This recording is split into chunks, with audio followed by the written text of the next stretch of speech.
Hi everybody. Do you hear me in the back also? Doesn't disturb sleeping too much.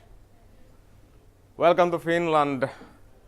As you can see, the summer was this morning. The winter has started.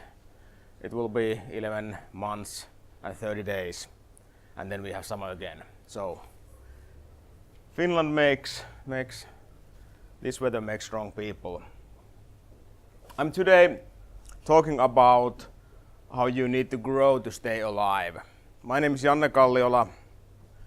I'm CEO of Exove, a company with around 95 people that I have grown with the other people in the company from myself only 11 years ago to 95 people, few hundred clients, several hundred projects and so forth. I'm here to talk about growth.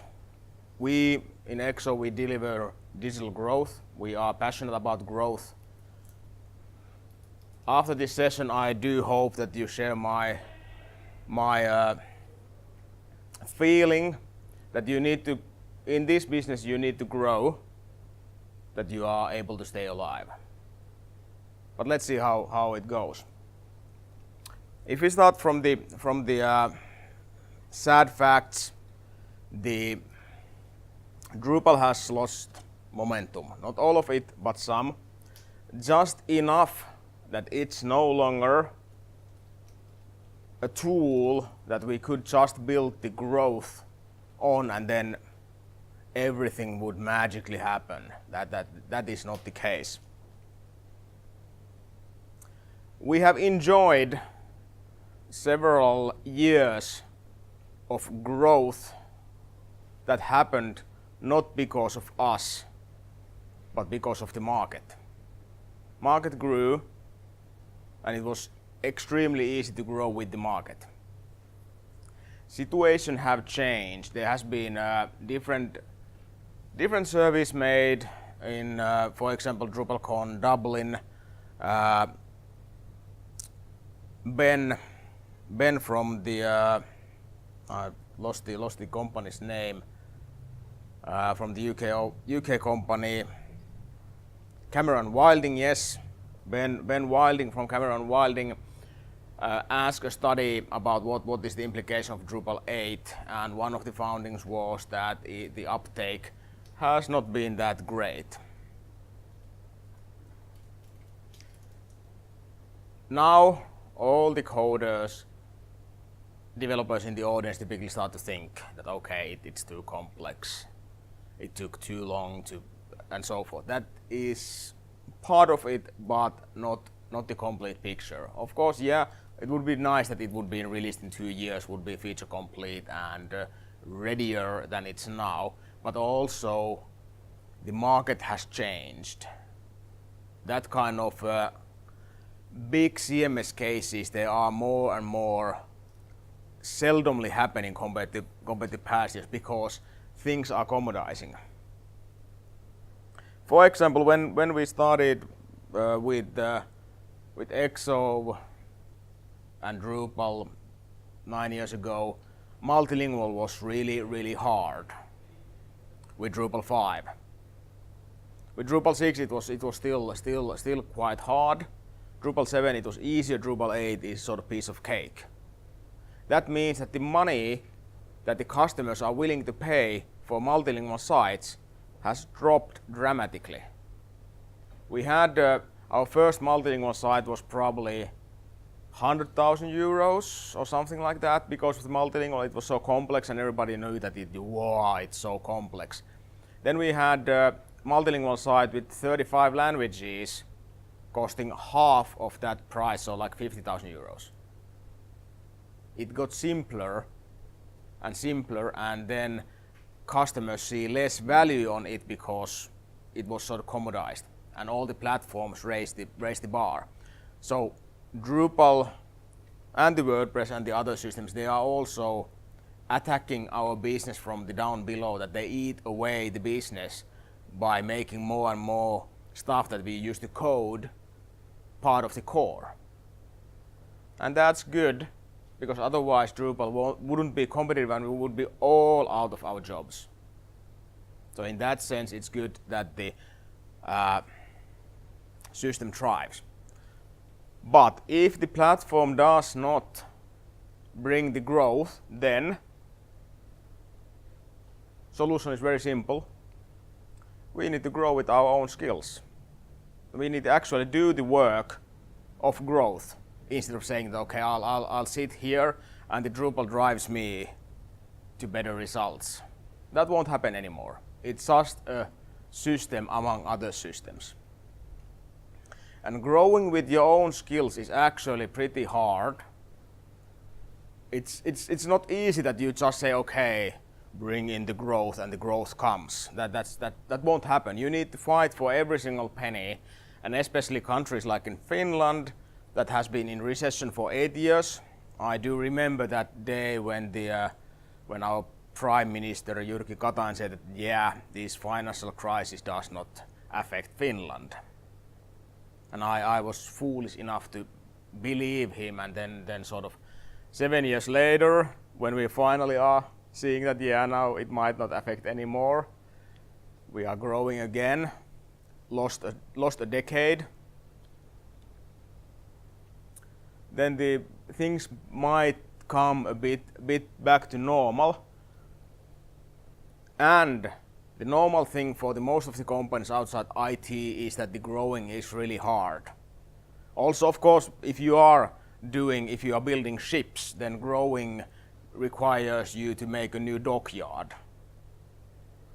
For us, growth means that we just buy a new laptop and get the guy there and then churn away. So the scales are different, the amount of investments are different. So it's very easy still to grow in this business. Probably one of the easiest places to grow, as long as you have a good supply of good people. That's probably the hardest thing. But it's not impossible. This is the first and foremost thing, that the growing is not impossible, and its growth itself is very similar thing like any other thing in life. That if you start wanting something really badly and do actions to get it, then hey presto, you start to get it because you work towards it. But you need to spend time, you need to spend sweat, and you need to toil to get it. So if you just follow these instructions very, very carefully, the growth will come. So if we start from the findings of the Drupal CEO survey that we made in Dublin last year, and we will make it again for Vienna this year. Myself and Kirsi from Exove and Michel Van Velde and Margot Alderstien or something. Sorry, Margot, if you are listening to this, then I'm just a Finn trying to make my way. Not that good with Dutch surnames. We four, together with Megan Sanici and Dries, I don't even try the surname now, you know which Dries. We have been discussing doing this again, because then we start to see delta and we start to see trends that where the world is going by interviewing, asking questions from the Drupal CEOs, that how they see the world. And we made a lot of findings from the first survey. I was surprised first that it got like 80 responses. We were aiming that, okay, if we get 30, then we are ecstatic. So we were way beyond ecstatic with the answers. We got the answers all around the globe, but not just in Europe. We were doing it for Europe, but everybody answered. So okay, it's global then, no worries. We scaled it up. We grew in that survey, and we got answers from different sizes of companies in different phases of life, which is good. The first finding that what was there is that the companies focus only on a limited set of industries and services. So we Drupal companies, we don't look too much around and see where the growth is, but we all compete with our other Drupal companies in the same country of the same clients. There are certain hot topics in Drupal world that everybody has on their client list. Probably everybody has NGOs, that means non-governmental organizations. Probably everybody has charity or two, there's higher education. When I was in DrupalCon Baltimore, I spent my 3 days walking and also sitting on the exhibition floor. That's partially because our company used to sponsor it, and there was not that much traffic on the place, so I got there that they are more happy to sponsor DrupalCon that actually somebody goes to talk with them. But I talked with number of CEOs, executives, and the other people that wanted to talk with me. And if I asked from any single North American Drupal vendor that what are your industry, they always said, not maybe first, but there was NGOs, that we have a lot of NGOs, we have charities, and we have higher education.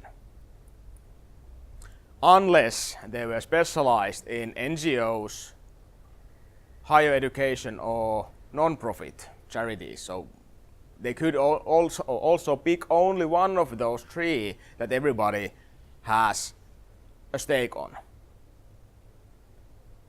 Drupal is way better platform that it should be just limited to those things, those industries. Of course, those higher education, non-profits, and the NGOs, they have content and they have processes that are well defined for Drupal, but also they have smaller budgets and they have less strict requirements compared to the other industries. And they know, especially charities know, that they say that we don't have that much of money, so we don't have that many demands. And everybody say, okay, yeah, whatever, we'll code. But if you go, let's say, let's pick one nasty industry. For example, we are in an old hospital, and boy, when you go to the corridors, you can actually feel that it still feels like a hospital, not maybe this room. But anyhow, if you go to healthcare, and you go beyond the healthcare marketing, but you go actual support system, then the demands are way different. Then it might be that somebody's life is at the stake with the system, but they do pay more. They will invest more. They might not pay more per hour, but they invest more on the things because they need to be sure that this actually works. If a charity site is 2 hours down every night, nobody cares.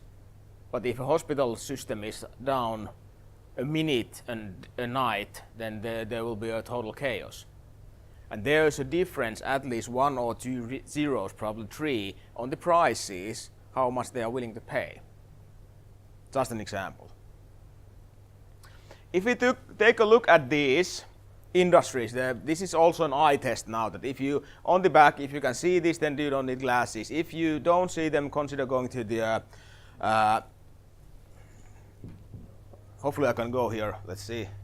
Yeah, so you can see here government and public, IT, media is big one, travel and tourism in the other Western Europe, and then charities and non-profit, the biggest one. If we take the look at the bars that are lower, maybe also somewhere here, but this one, clothing and fashion, construction, consultancy, consumer electronics, energy and utilities, entertainment, music, fast-moving consumer goods. I had to check out what this means for the presentation. Automotive, banking, and insurance. Lot of money. These guys, typically they take our money and keep it. That's their business model. Excellent customers in that sense. Broadcasters, secondment, and also here logistics, industry, housing, property, sports, telecom. lot of areas that are underserved by us. Most probably because they don't know about us, and the open source is not that big deal for them as it for those companies or those industries that have less money to spend. So that's one way to grow. Go to ocean that is bluer and not red, and find a way to prosper there. The price point is low. That's the other problem. That my understanding why the price point is low, that the clients don't see that much value out of us. That's probably a nasty thing to hear, and also a bit nasty to say that we are not that valuable to the clients that as we could be. But we Finns, we are straight, so we said it honestly, openly, that yeah, we do suck with value creation. We should do better. Some of the companies are doing it better. A lot of companies are quite small, and maybe they don't focus that much on what the client gets out of it, but they want to craft nice systems, and they are more like artisan or artist. And then artist and artisan, there is typically not that many rich artists and artisans compared to the whole population of artists and artisans. So it's not a good way to get money that is needed to grow. If you think that money is dirty, then you need to start thinking that what is the value of the money, what you get more colleagues and so forth. That's also one obstacle. But if we take a look at the typical budgets, again a bit of eye test. This says the white bar is marketing side. The middle one is community platform, and then there's enterprise solution. There were 5 companies that make enterprise solution with less than 10K. I said then in the Drupal CEO dinner that I will hire all of you just to make my enterprise solution that I can build a bit more. But this is just insane. Community platforms, people, there are more than 10 companies around the globe are doing community platforms with less than 30K. That is less of a salary of a community manager a year. These just don't make any sense. You need to move. You need to be able to move. You need to make the case for yourself, for your clients, that you can move on the area where the big money is. Because Episerver, Sitecore, Adobe, they are somewhere here. SAP, I'll probably drop from the podium when I go to SAP prices. I know cases where the SAP had issues, and the fine of not completing the project has been more than 10 million euros. It's probably more than the whole room of entrepreneurs make annually here, the companies. So we need to grow, and there's possibility to grow because Drupal is going to enterprise. Enterprise has deep pockets, and they are willing to spend several years, but it takes time to get there. But you won't ever get there if you don't start trying. The focus is way too much on technical stuff. How many people are here that can say that they are business developers? There's one hand. Excellent. We have hope. We do have hope that there's one person in the audience of 60 people that is developing business. How many of you are coders? Yeah, it's not a shame. Just raise your hands. Yeah, good. Yeah. So most of the audience is coders, and there's nothing wrong with coders. It's not less thing than the business development, but we need to have both. We need to have designers. Any designers here? 3. Any project managers? Consultants? 1, 2. Yeah. And then others, I don't know where you come from, but my vocabulary is sort of out. That's the all that I got. But don't you worry, there's place for everybody in the community. The thing is that Drupal community and open source communities, they are, that's not the problem, but that's a consequence that we are, most of us, I'm deeply technical, even if I'm wearing a fancy shirt that I look like a business guy, but I'm deeply technical guy at the end. And I do love coding, but then I get way bigger bang for my buck, my time, if I do business development, if I talk with the clients, if I understand the value, instead of I just code. We need coders, but to be able to have the community healthy, we need to have other people also there. And as the most, if not all, open source communities are formed with technical people that know technical people, that sort of accumulate more and more technical people, and then the community, community loves technical commits and has a language to talk about technical value that the people are creating, and they don't have value, or they don't have language to talk about the other values that much, then it means that there are more and more technical people coming in. And the sad fact is that, and I can say it because I'm an engineer by training and by heart, that we are completely not needed if there's no point that somebody gives the purpose. The engineering is really reactionary profession, that somebody else needs to say, okay, go this, build a bridge here. Okay, then we start to figure out how to build the bridge and so forth. But somebody needs to help us, or become a non-engineer in a sense, that we focus on something else than just the technical stuff. If you take a look at the services that we provide, again, I test keeping people awake on the back. Yeah, they are still moving there. Advertising, content creation, hosting, marketing, mobile development, research, service design, social media, marketing, consultation, strategy, support, user experience, visual design, web development, and then some other. Again, nothing wrong with these, except that the price point here is bigger. You get more money per hour when you do these things compared to that one. And the competition is fierce here. How many of you know a company or platform called Upwork? Couple of guys. Everybody else, that's one of our main enemies. You can get a good coder from Upwork with $7 an hour. How can you compete with that? If you don't bring value to the client that is not able, that guy somewhere probably in Bangladesh, nothing wrong in Bangladesh, but anyhow from Bangladesh or some other developing country, if they can't provide that value that you can provide, then you can charge like 120 euros an hour. With same sort of base skills that you just hone them differently and you use your location that you are local to the client as your advantage.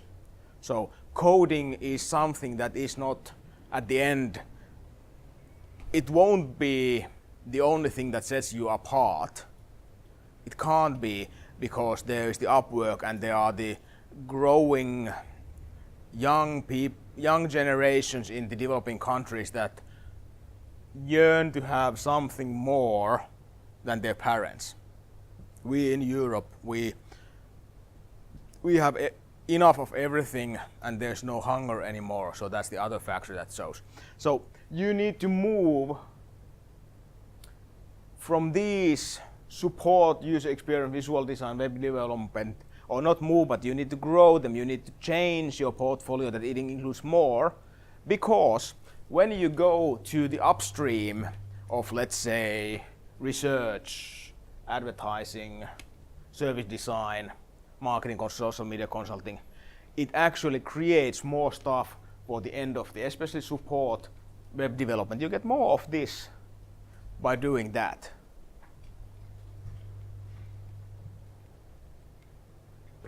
We all love coding. I know that's why I'm checking that there. But as said with Upwork, it will get fiercer. The competition won't be any easier in the future. Don't think that, okay, when it's 2018, then something magically happens. No. If something magically happens, then it will be tougher. And you need to be somehow better positioned to be able to take that. Low-end stuff, all work that doesn't bring value will be eaten away in the future. Not maybe tomorrow, not maybe next week, not next month, next year, but in 10 years, in 20 years, before you are on pension anyhow, you are all quite young or then well preserved. So we will see this. Our kids, I have 3 kids, I love them a lot and I would like them to be able to work in the future on something. I don't know what it's going to be. Automation, SaaS platforms, the Upwork style providers, they will eat the market away, partially, not completely, but partially. You might be able to use these systems to grow and eat away your competitions. I don't know, maybe. Robotization, digitalization, these other things, artificial intelligence, they might render all of us completely useless in the future, but let's not worry about that because that's probably a bigger change. But with Drupal world, there is a lot of trends that you need to be able to understand, that you need to swim, that you don't drown. So, what you should do when you have heard that it's not just, life is not easy and so forth. I have a few advice. I'll provide these slides later. There will be video. There's the happy camera there on the back. I'll put these slides on the SlideShare. Exove will tweet about it. I'll tweet about it. So you get to see this advice later too. But you need to diversify. You need to be able to do more than you currently are. On the other hand, you need to specialize. This might feel like counter advice. Okay, diversify, specialize, diversify, specialize. But you need to diversify your service portfolio and specialize in certain industries, or you need to diversify your industries and specialize in certain things as needed in all of those, for example. So you need to be able to compete in certain areas that you said, okay, we are jack of all trades in certain industry, that we do everything that is in we know the industry so well, like our own pockets, and we can help our clients, that we understand the industry better than our clients that are working in the industry, so we can consult them and so forth. Or we are doing something that is valuable across a number of industries in very good way that creates huge value to the market, and then we can get our cut of it.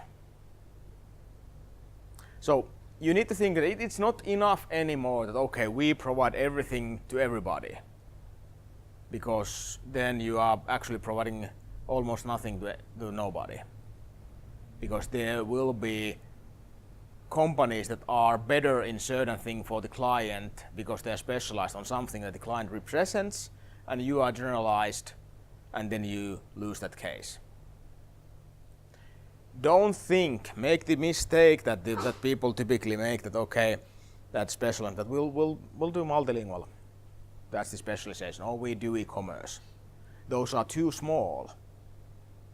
It might be that you specialize in e-commerce as a whole, not the platform, but the consulting, the SEO related to e-commerce, the analytics of e-commerce, supply chain management of e-commerce, logistics of e-commerce, so forth, so forth, so forth.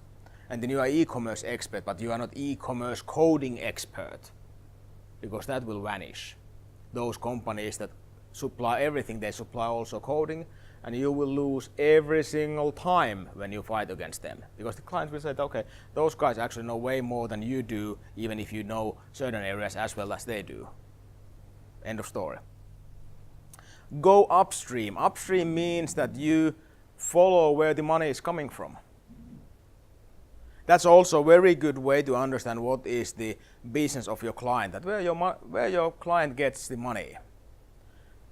a lot of people might say that Apple creates experiences or Apple sells software or whatever, but actually they sell hardware with certain assets, and that's where they get the money from. Not they now sell also apps, and the others they sell more of the services. But when you go and look at where the money comes from, that you learn to read client's balance sheet. That okay, this is the money where you're coming from. That this part of the industry is actually shrinking. Then you can go to client, and we found out that this business is shrinking. That what is behind it? That could we help on something because we have expertise on, we have done similar cases or whatnot. Then you are suddenly talking to the client before the client has the need. And then you can set the prices in different manner, that you go to client and say, okay, this is something that you want, and the client said, actually, yeah, you are exactly right that I want that, can you deliver it? Instead of okay, that I know that I want this, I find these companies, ding, ding, ding, ding, and I send a quotation for all of those, and then you are fighting with price, and price only. You need to become more strategic. Doesn't mean that you think every day about strategic things and so forth, but you need to be more strategically important to the client. How? I don't know, it depends on the client and it depends on your position. But if you start thinking that okay, we need to be more strategic position within the client, then boom, in 3 years you are there. If you are not complete as a moron in that sense, that you fail in that. But if you start doing it and you are sort of person with normal IQ in this business, then you should be able to make shifts on your positions.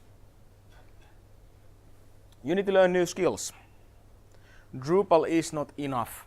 If you put all your eggs in a basket that says Drupal, it might be that that basket sort of disappears in the future or becomes irrelevant, or the Drupal market starts to shrink. I'm expecting that moment, that some few years, not immediate, but few years down the road, it might not be that happens, but it might be that happens that the Drupal market start to shrink, and then we are no friends anymore. I can guarantee that we are no friends anymore. Then we are then fiercely competing and shit talking about each other to the clients.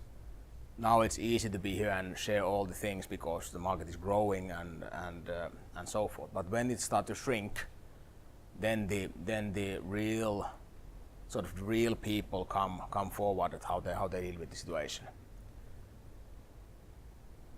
You need to conquer new industries. If you currently, Finland especially and most of the Nordic countries are too small that you could be industry specific in a single industry, unless it's huge industry like that you specialize in banking or you specialize in wood products. It might be enough, paper mills and pulp and so forth. But if that industry, if it happens like with what happened to Nokia, there were a number of IT companies that almost went to bust because of Nokia, because they had only Nokia and the Nokia cluster as their client. You need to think of your survival all the time, that what happens if this goes, and you need to have those kind of what if scenarios, that what if this industry tanks, if it goes down, what are you going to do?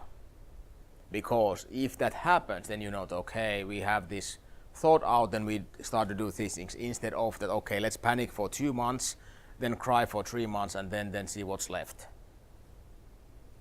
You need to hire multi-talents. The time of a coder that can do only PHP or only back-end stuff or only interested in things that reside in databases and nothing else, they are over. Don't fire those guys if you have them, but help them to learn new things, that they become multi-talents. Nowadays, full stack is the word that we hear all the time. You need to be a full stack developer. There were last week's Talouselämä, the leading Finnish magazine for financials. There was a long story, bit badly written, with wrong things drawn from from the interviews. I met one of the guys that were interviewed this week on that magazine about the super coders, or what is called, something like that. And but it's refreshing to read that what is needed. And they said that the business understanding, the personal understanding, cultural understanding, and those, they are really relevant for the coders, because more and more of the coders will be in direct communication with the client all the time. When I was in Baltimore, I met also the people in the Finnish embassy in New York. That they have a program that they try to export Finnish mid-size IT companies to USA, and they say that the Finnish way of doing things, that we design and create code together with the client, and we have the designer and coder in the same team, and we have a team that is multi-talented, is 2 or 3 times more productive than the teams in the US. And then we are even cheaper than they are. But we are 2 or 3 times more productive because of our model. Partially also because the Nordic heritage, that we don't have hierarchies and we don't really care about all kind of protocols and spending time on the workplace, but instead of getting things done. So all of these create currently, but only currently, competitive advantage that we could take use of. But never ever make that mistake that you think that this competitive advantage is forever. All the big mistakes happens when the CEO leans back, okay, yeah, now it's finally good time that there no need to rush anymore. That's the exact moment when the business goes downhill, when you stop working on it, that you said, okay, I can relax for a couple of months. Bad mistake. The other thing is that you need to be bold. This is one of the things that we Drupal companies are really, really bad. We don't make noise. We make huge things. We make life-changing things. The Drupal community itself brings people out of poverty in developing countries because they get to use systems that are not available before open source, that were used to cost millions of bucks, like back in the good old days. Content management systems, others, they were actually people spend money on those, and some still do. You need to make noise about what you do, because otherwise nobody knows about you. You need to always think the client value, that what the client is going to get it, what the client's client or the end user is going to get it. What is the value add that you are delivering? If you don't know it, chances are that there is no value add and you are out of the door sooner than later. More you bring value, the tighter the client grabs you and hugs you and keeps you delivering the value to them. And you make most of the money with existing customers, serving them long instead of hopping from flower to flower, because the cost of sales will kill you. Never ever let the client down. This is one of the mistakes that happens sometimes, that we don't really care. Or it's Friday night, yeah, it's 4 o'clock, maybe better stop working now, and then client calls, okay, I'll do that on Monday. Or I'll call dear client on Monday. A mistake. Always that if there's something, okay, act on it and say that, okay, is it okay that we continue this on Monday, because from the logs we see that this is not fatal. Client will spend that weekend happy and not worrying about the situation, worrying about your company. Even if you're completely right, but you ruined 2 or 3 days of your client weekend that he or she might have thought of spending with her family, and is actually worrying all the time about the site that might be crashing any second, even if there's nothing fatal, but he or she is just worried, and you didn't do anything, you didn't act. So it's partially human kindness, partially also that client is 1 or 2 steps further kicking you out because somebody else might say that, okay, we won't ever do that, we always will answer a call.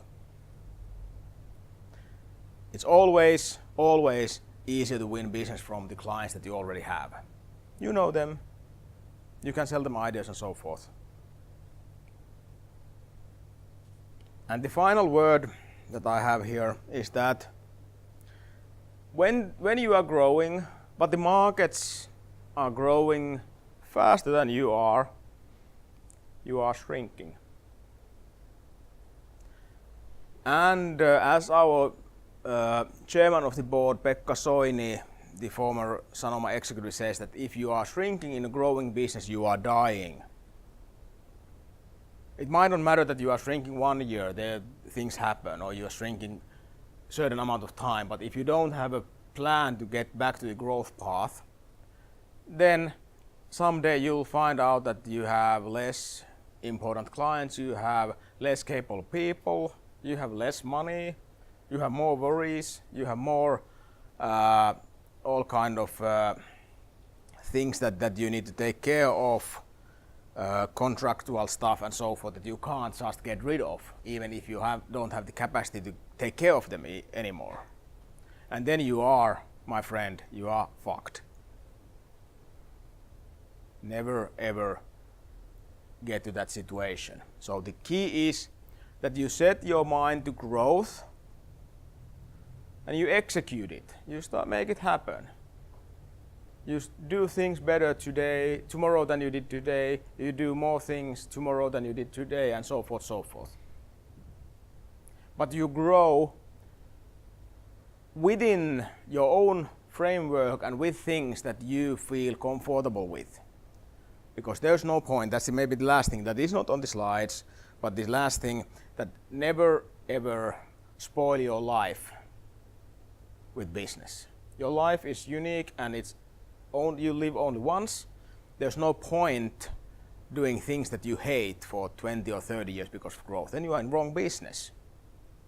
But if you love this thing, and if you want to keep loving it, then you need to grow, because otherwise somebody else grows faster and eats your business and eats your lunch, and then you end up in an industry that you don't love that much and you feel more miserable than you did before. That's it, all that I got. Any questions, any comments?